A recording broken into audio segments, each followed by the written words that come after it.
The voicemail icon blinked at me like a warning light on a dashboard. 3 missed calls from my mother in the past hour. A woman who hadn't bothered to call on my birthday for the past 15 years. I'm Harper, and I learned early that family ties can strangle you if you let them. My finger hovered over the delete button, muscle memory from years of erasing her sporadic attempts at contact. But something felt different this time. The timestamp showed 3 a.m., and Mother was nothing if not conscious of proper social hours. "Harper, baby, please!" Her voice crackled through the speaker, thick with something that might have been tears or cheap wine.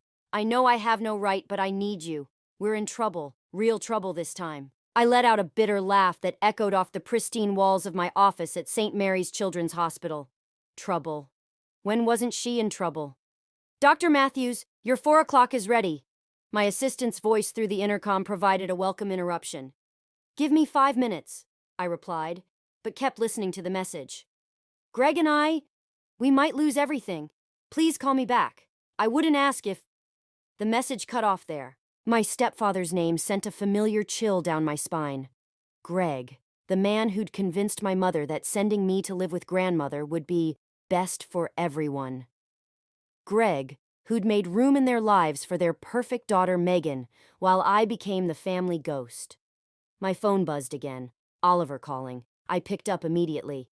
"Let me guess, you got the bat signal too?" His voice carried its usual mix of concern and sarcasm. "How did you—" "Your mother cornered me outside my office this morning. Put on quite the performance about needing to reach you urgently. I told her I wasn't your secretary." I pressed my fingers against my temples. What did she want? Didn't stick around to find out. But Harper, she looked desperate. Not her usual calculated desperate, but actually scared. The image of my mother scared was almost impossible to conjure. I'd seen her calculated, manipulative, even cruel, but never afraid. "Whatever it is, it's not my problem," I said, more to convince myself than Oliver. "Agreed. But," he paused, "you're going to call her back, aren't you?" "I haven't decided." "Yes, you have. Because you're you, and you'll spend the next week wondering what would have happened if you didn't." I hated how well he knew me. "I have patience waiting." "Call me after?" "Always." I ended the call and stared at my mother's number. My grandmother's voice echoed in my head. "Forgiveness isn't about forgetting, dear. It's about choosing peace over pain." But grandmother had died 6 months ago, leaving me her estate and a void that still felt raw. Before I could change my mind, I typed out a message. "Café Laurent, tomorrow, 8 a.m., one chance." The response came immediately. "Thank you, baby. We'll be there." "Will?" Of course Greg would come. He never let her face anything alone, especially not me. I looked at the family photo on my desk, taken at my medical school graduation. Grandmother stood proud beside me, while Oliver pulled a face in the background. No mother, no Greg, no half-sister. Just the family I'd chosen. My assistant knocked softly. "Dr. Matthews, your patient's parents are getting anxious." "Coming." I straightened my white coat and tucked my phone away. Tomorrow would come soon enough, but right now I had real responsibilities. Saving children's lives. The kind of priority my mother never seemed to understand. As I walked to the consultation room, my grandmother's other favorite saying came to mind. "Be careful digging up the past, dear. You never know what else might crawl out of that hole." I had a feeling I was about to find out exactly what she meant. They were already waiting when I arrived at Café Laurent, seated at a corner table like vultures eyeing their next meal. Mother hadn't aged a day. Same perfectly coiffed blonde hair, same designer clothes that probably cost more than most people's monthly rent. Greg looked older, grayer, but his eyes still held that calculating gleam I remembered from childhood. I ordered a black coffee and watched them squirm. Let them wait. I'd waited 15 years for an explanation that never came. "Harper, darling!" Mother reached across the table, her manicured fingers stopping short of touching my hand when I pulled back. "You look successful." "Skip the small talk. Why am I here?" Greg cleared his throat, straightening his tie. "We've hit a rough patch, financially speaking. Some investments didn't pan out as expected. And this concerns me because—" Mother's lip trembled. A practiced move I'd seen her perfect over years of manipulating others. "We're about to lose the house. Everything. Your sister Megan." "Half-sister," I corrected automatically. Megan's still in college. We can't afford her tuition anymore. Mother's voice cracked. We thought, given your position at the hospital, maybe you could help? I let out a short laugh. Like you helped me when I needed you? Greg's jaw tightened. Now listen here. No, you listen. I leaned forward, keeping my voice steady despite the rage building inside. Where were you when I graduated high school, when I got into medical school, when grandmother died? We made mistakes, Mother whispered. We were young, trying to start a new life. I was 12. The words came out sharp enough to make her flinch. 12 years old when you shipped me off to grandmother's because your new husband couldn't handle having another man's child around. That's not fair, Greg interjected. We were struggling then too. Struggling? I pulled out my phone, scrolling through photos. Here's you two in Paris last year, the Bahamas the year before, the new Mercedes in your driveway. I turned the screen toward them. Doesn't look like struggling to me. Mother's facade cracked slightly. How did you? Social media exists, Mother. Megan posts everything. Greg's hand closed over Mother's wrist, a gesture I remembered well. Control wrapped in concern. We're asking for a loan, not charity. We'll pay you back. Like you paid back grandmother? The words hung in the air between us. She told me everything before she died. How you borrowed money for your business ventures. How you never repaid a dime. Mother's face went pale. Edith promised she wouldn't. Grandmother promised a lot of things, like promising to love me when my own mother wouldn't. A waitress approached with my coffee. I waited until she left before continuing. Here's what's going to happen. You're going to leave. You're going to stop calling. And you're going to figure out your own mess without dragging me into it. Please, Mother reached for me again. We have nowhere else to turn. That's funny. Neither did I. Greg's mask finally slipped, revealing the anger beneath. You ungrateful little... Careful, I cut him off. You're in public, and I'm not 12 anymore. I stood up, leaving my untouched coffee cooling on the table. Oh, and about Megan's tuition? Tell her to call me directly. I'll help her, but not through you. You can't do this, Greg sputtered. We're family. No, I corrected him. You're the people who threw away family for convenience. I'm just returning the favor. I walked away, my heels clicking against the floor, each step lighter than the last. Behind me, I heard Mother's muffled sobs. Real ones this time, not the practiced kind. Outside, I texted Oliver. It's done. His reply came instantly. You okay? I looked back through the cafe window. Mother was dabbing her eyes while Greg talked intensely, his hands gesturing in that way they did when he was plotting something. Some things never change. No, I typed back, but I will be. What I didn't tell Oliver was the slight tremor in my hands, or how my heart raced with equal parts triumph and terror. I just declared war on the people who'd mastered the art of emotional warfare, and something told me they weren't done fighting back. Oliver's office always smelled like old leather and coffee, but today there was something else. Tension. He paced behind his desk, legal documents scattered across its surface, while I sat frozen in his visitor's chair. You need to see this! He slid a folder toward me. Remember that medical supply company Greg kept pushing the hospital to contract with last year?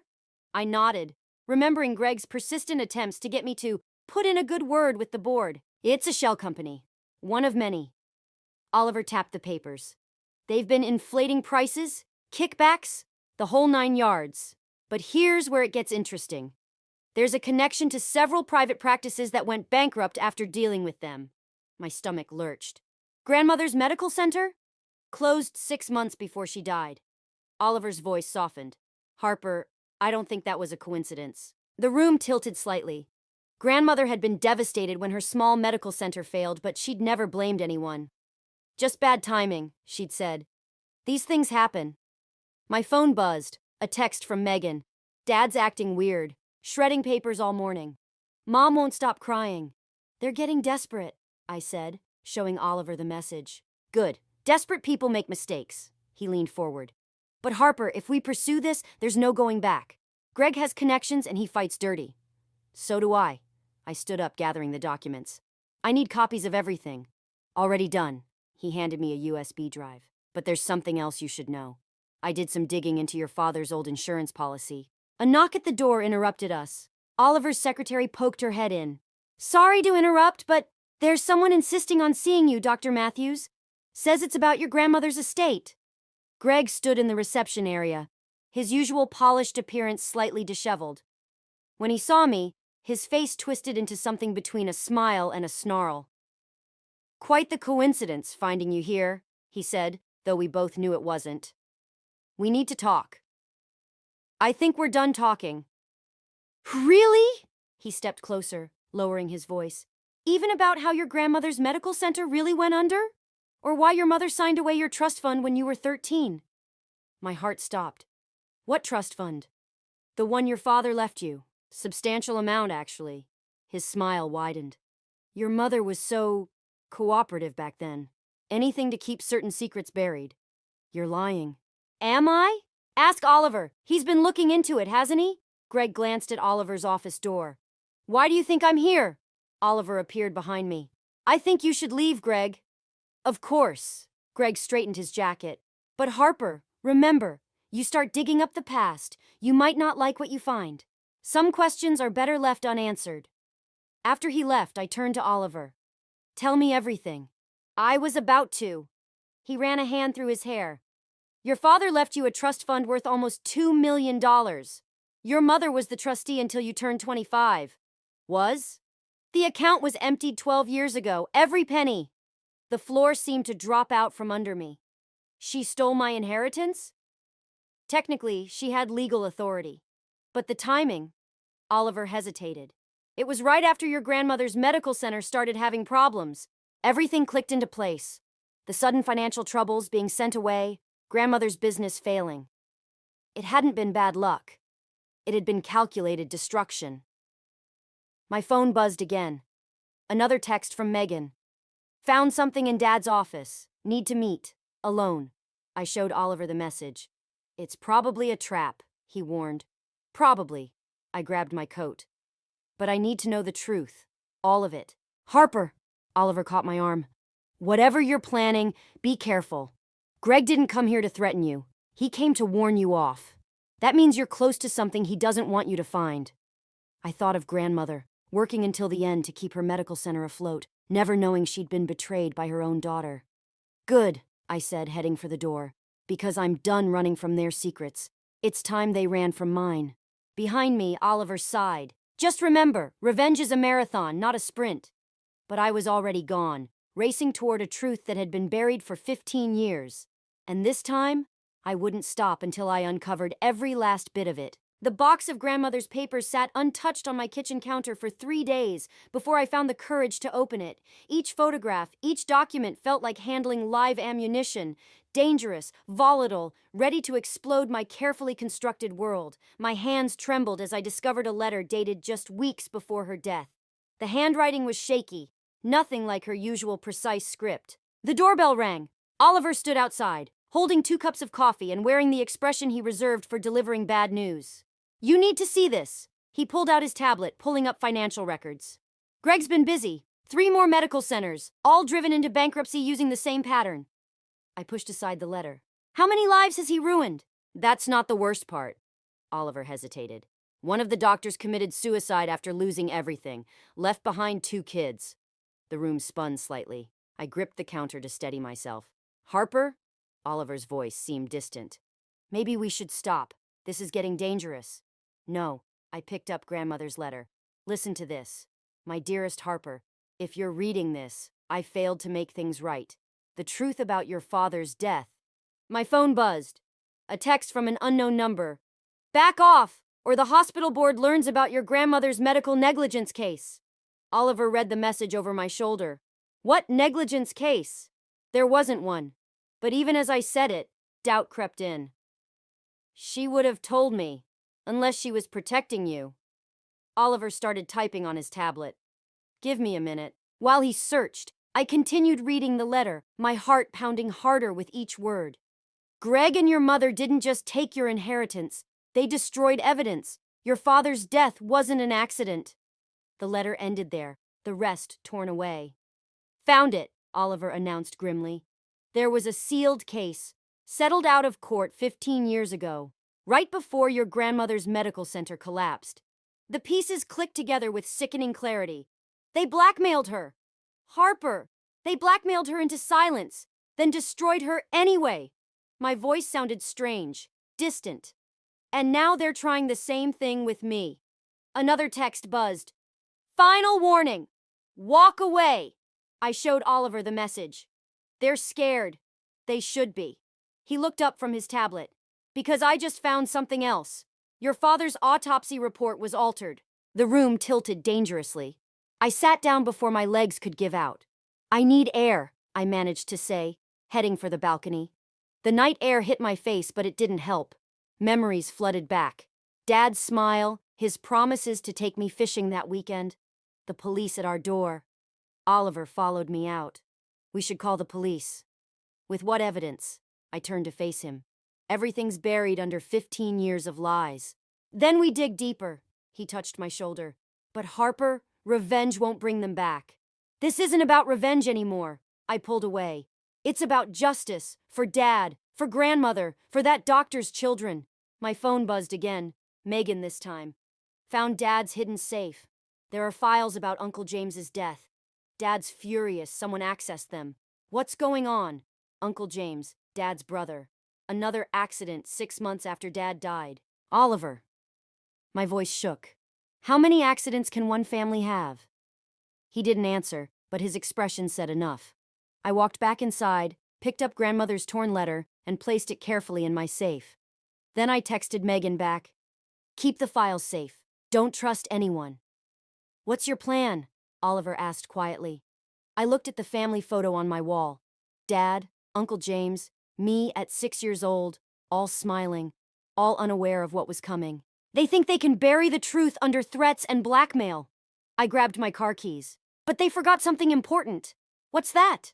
I'm a surgeon. I know exactly where to cut to expose what's hidden underneath. Oliver nodded slowly. Just remember, some surgeries leave scars that never heal. Good, I said, heading for the door. Because this time, I want the scars to show.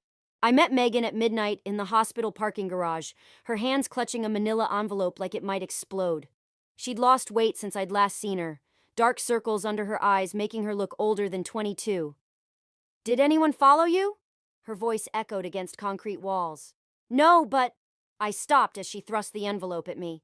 Dad's going to notice these are missing soon. Her hands shook. There's more.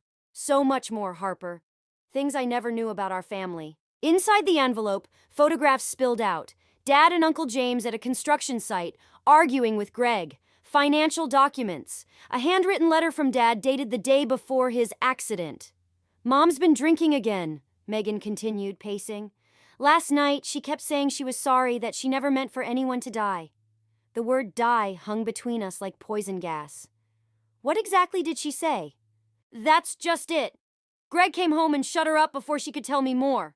Megan stopped pacing. Harper, I think they killed them. Dad and Uncle James. My phone buzzed. Oliver. Greg just left the hospital board meeting. He's heading your way. We need to go. I grabbed Megan's arm, but she pulled away. There's something else. She reached into her pocket, hands trembling worse now. I found this in Mom's jewelry box. A small key glinted under fluorescent lights. It opens a safety deposit box, Megan whispered. Box 247 at First National. Mom doesn't know I have it. Footsteps echoed from the stairwell. Megan's eyes widened with panic. Go! I pushed her toward the exit. Text me when you're safe. Harper, go! She disappeared just as Greg emerged from the stairwell, his face twisted with rage. Family meeting in the dark? He approached slowly, like a predator. How touching. Stay away from my sister. Your sister? He laughed. Now you want to claim her? After all these years of refusing to acknowledge her existence? I know what you did. I held up the envelope. To Dad, to Uncle James, to Grandmother. You know nothing. He moved closer. You're just like your father, too smart for your own good, always digging where you shouldn't. Did you push him, or did you have someone else do it? His smile faltered slightly. Accidents happen in construction sites. Tragic, but common. And Uncle James's car crash 6 months later, another accident? You should be careful, Harper. His voice dropped dangerously low. Accidents can run in families. My phone buzzed again. Oliver. Security cameras disabled. You have 3 minutes. Is that what you told Dad? I stepped closer, matching his predatory stance. Before you arranged his accident? Your father was going to destroy everything! Anger cracked through his calm facade. He and his self-righteous brother threatening to expose... He caught himself, but it was too late. Expose what? I pressed. The fraud? The embezzlement? Or something worse? Greg's hand shot out, grabbing my wrist. Listen carefully. You're going to give me those files, and that key your sister stole. I yanked free. Or what? Another accident? Don't test me, Harper. I protected your mother once. I won't do it again. The pieces clicked together with devastating clarity. Protected her? From what? His smile returned, cruel and knowing. Ask her who really killed your father. Security lights flickered back on. Greg stepped back, straightening his tie. 24 hours, he said quietly. Return everything or your mother faces the consequences of her actions. All of them. He walked away, leaving me frozen between the weight of truth and the burden of choice. My phone buzzed one last time. Megan. Mom's crying. Says she needs to tell me something about the night Dad died. I looked at the key in my palm, then at the envelope of secrets that had cost 2 men their lives.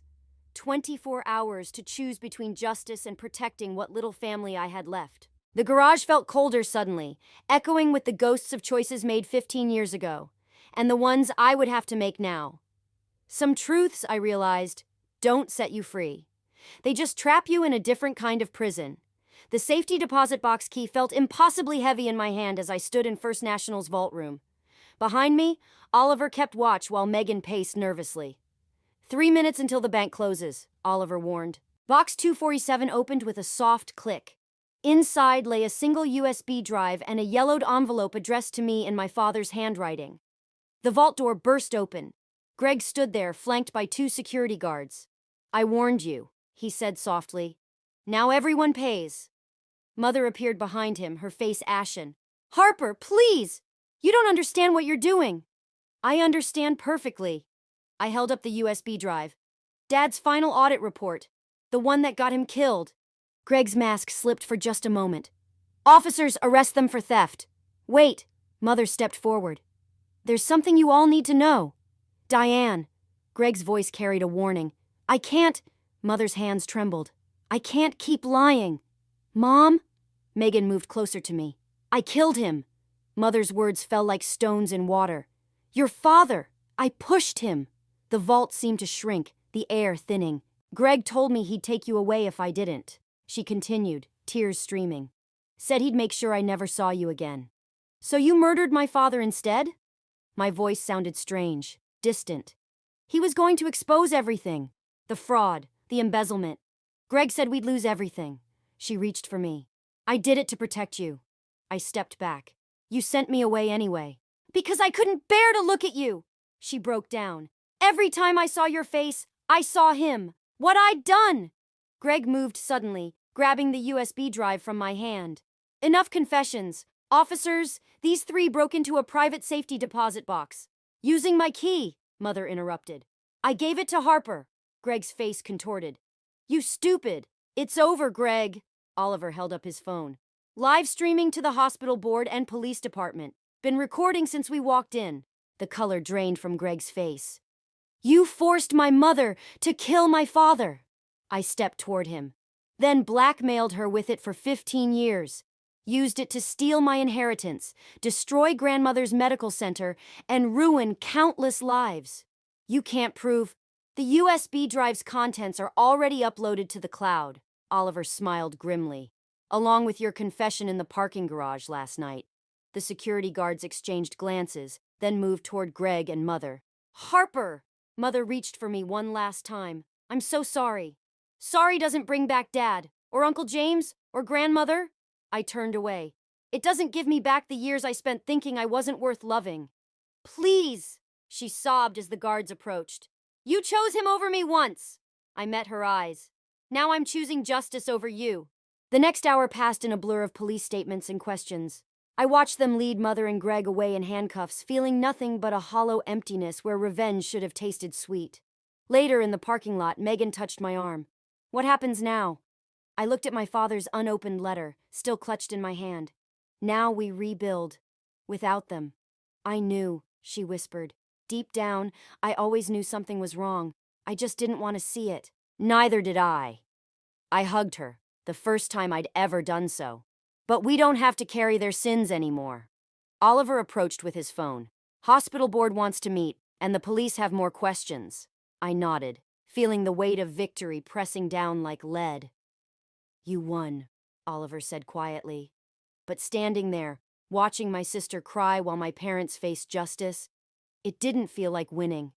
It felt like surviving a war where everyone lost something. I finally opened my father's letter, reading his last words by the harsh glare of parking lot lights. My dearest Harper, if you're reading this, remember, the truth will set you free, but first it will break your heart. He was right. My heart was broken, but for the first time in 15 years I could finally breathe. Sometimes justice feels like drowning before you learn to swim again. The prison visiting room smelled of cheap disinfectant and despair. Greg sat across from me, orange jumpsuit clashing with his usual polished demeanor, but his smile remained razor sharp. Come to gloat, he leaned forward. Or did you finally figure it out? I placed grandmother's medical ledger on the table between us. You didn't just steal my inheritance. You stole from every patient at her clinic. Clever girl, he glanced at the ledger. But you're still missing the bigger picture. The insurance policies. I watched his smile falter. Dad's, Uncle James's, grandmother's, all paid to offshore accounts, mother's signature on everything. Your mother was always cooperative. His eyes glittered. But she wasn't the mastermind. Ask her about the night before your father's accident, about the phone call she made. The door opened. Mother shuffled in, handcuffed, looking decades older than her 50 years. No. Greg's smile vanished. This isn't part of our deal. There are no more deals. I stood as Mother sat. Tell her, Greg. Tell her about the other families you destroyed. The other children who lost their parents to convenient accidents. Mother's hands trembled. What is she talking about? He's been running this scheme for 20 years. I pulled out more documents. Find vulnerable families, marry into money, orchestrate accidents, collect insurance. Dad wasn't your first victim, Mother. He was just the most profitable. Greg? Mother's voice cracked. Diane, don't listen to her. 7 families, I continued. 7 accidents. 7 insurance payouts. And you, Mother, were just his latest puppet. I loved you, Mother whispered to Greg. His mask finally cracked. Love? You were convenient. Grieving widow, substantial insurance payout, naive enough to believe anything, including that I killed Dad. Mother's eyes hardened. That's what you told me, that I pushed him during our fight. The air seemed to freeze. You were drunk that night, Greg said carefully. You don't remember.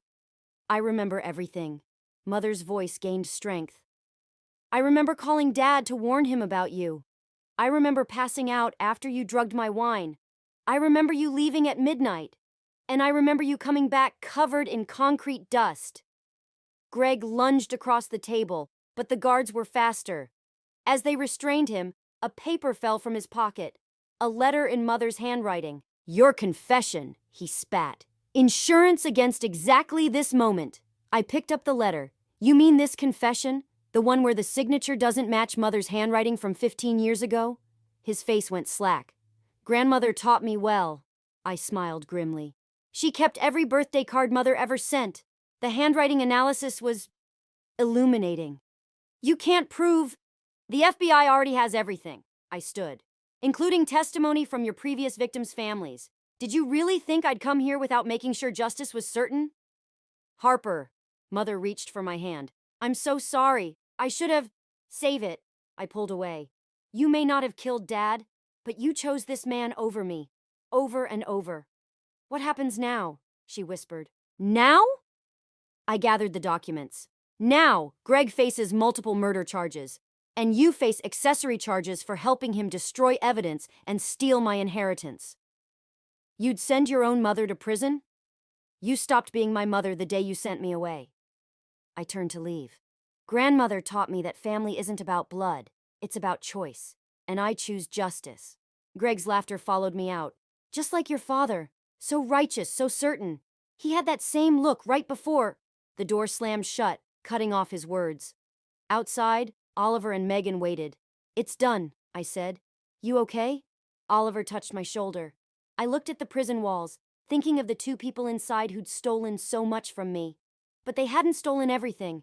I still had my father's courage, my grandmother's wisdom, and now, unexpectedly, a sister's love. "No," I answered honestly. "But I will be." Megan squeezed my hand. "We will be." Sometimes justice feels like letting go of the past to save your future, and sometimes family is what you build from the ashes of what burns. The autumn wind scattered leaves across grandmother's headstone as I knelt to clear them away. Behind me, workers installed the new sign, Edith Matthews Memorial Medical Center. "She would have loved this," Megan said, placing fresh flowers beside mine. "Using Greg's seized assets to rebuild what he destroyed." I traced grandmother's name with my finger. She taught me that healing isn't just about medicine. Sometimes it's about making things right. The sound of approaching footsteps made me turn. Oliver held up an envelope. "The last of the victim compensation paperwork. 7 families, all receiving restitution." "And Mother's plea deal? 5 years with mandatory counseling." He hesitated. "She asked to see you." "I know." I stood, brushing dirt from my knees. "She writes every week. Are you ever going to answer?" The question hung in the air as I watched the medical center come back to life. Where Greg had once destroyed dreams, new hope would grow. Where Mother had chosen silence, truth would now speak. "Dr. Matthews?" A nurse called from the entrance. "Your first patient is ready." "Coming." I turned to Megan. "Ready for your first day as administrative director?" She straightened her blazer, looking so much like Mother, but somehow entirely her own person. "Terrified, but grandmother's letters said she was terrified too when she first opened this place." "Letters?" Megan pulled out a worn envelope. "Found them in Mother's things while cleaning out the house. There's one for you." My hands trembled as I opened it, recognizing grandmother's precise handwriting. "My dearest Harper, by the time you read this, you'll have faced your demons and found your strength. But remember, revenge is like medicine. The right dose heals, too much poisons. Your father understood this. So did I. Now it's your turn to decide. Will you let the past define you or refine you?" All my love, grandmother. A child's laughter echoed from the clinic's waiting room, pulling me back to the present. Through the windows, I could see families waiting.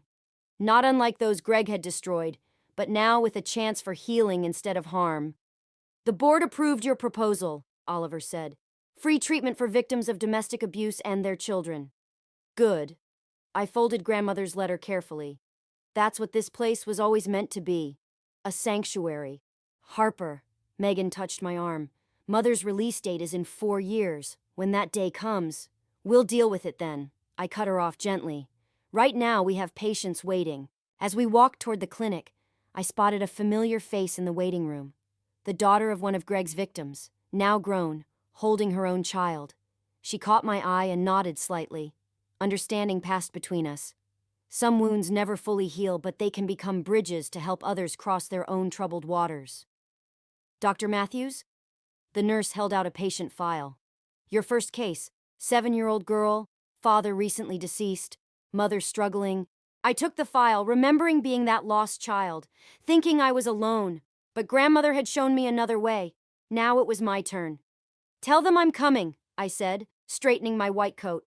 "And Megan, pull the funding paperwork. This family won't be paying." Oliver smiled. "Your father would be proud." "So would grandmother," Megan added. They were both wrong.